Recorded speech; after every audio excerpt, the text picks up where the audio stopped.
Well, you know, Congressman, that I have a passion for the historical significance of the African American spirituals.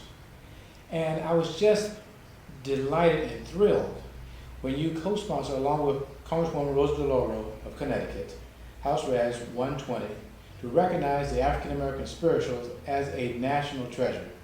And I was also so grateful that it not only passed in the House, but it was a unanimous decision. And so for me, I just wanted to thank you from the bottom of my heart. Well, it was the right thing to do, to recognize the spiritual as a national treasure.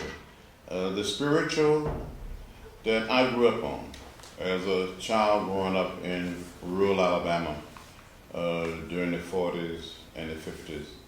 And it was a spiritual that we leaned on that carried us through the struggle of the early days of the civil rights movement. I wanted to know the first memory you have of the spiritual growing up in the South as a young man, the first memory. I mean, for me, it was when I was born in the sharecropper's cabin in North Carolina, in the Glen Lily Farm. And I used to take water out to the workers out in the cotton fields. And I could hear them, they were singing the songs, and they would tell me the stories, my elders. And that's when I first, got it, and also in church on Sunday morning. But what about yourself? Well, as a child, I grew up on a farm. My father had been a sharecropper, a tenant farmer. And we worked in the cotton field. We gathered peanuts, and I would hear people singing in the field, at church. And I heard my father, my mother, my grandparents, my great-grandparents humming some of these songs, like Spain Low, Sweet Cherry, Steal Away, I Ain't Got Long to Stay Here, Steal Away to Jesus, and Go Down Moses, Way Down in Egypt Land, Tell Pharaoh to let my people go, and then there was other, Ain't Got Time to Die, I ain't got time to die, right. I'm too busy serving my Lord. That's right. And during the height of the movement, we felt that we didn't have time. We didn't have time to die. Yes. We had to struggle. But if death came, Right. we would accept it. We would welcome. But we didn't have time to die. We had to work. We were too busy serving our Lord. Wow, that gave you a lot of inspiration. And it gave us courage, and it created a sense of solidarity. It created a sense of togetherness. And people just did it. Exactly.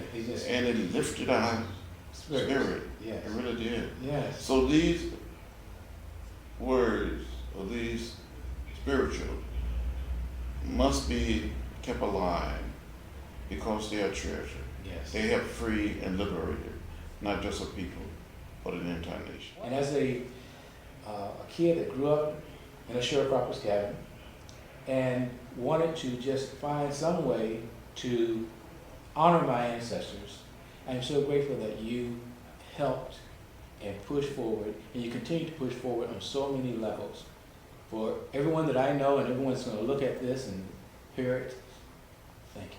Well, I want to thank you. I want to thank you for getting out there and encouraging Rosa DeLauro and many of us in the Congress to co-sponsor this piece of legislation, to push it through the House and make it real, not just for this generation, but for generation unborn.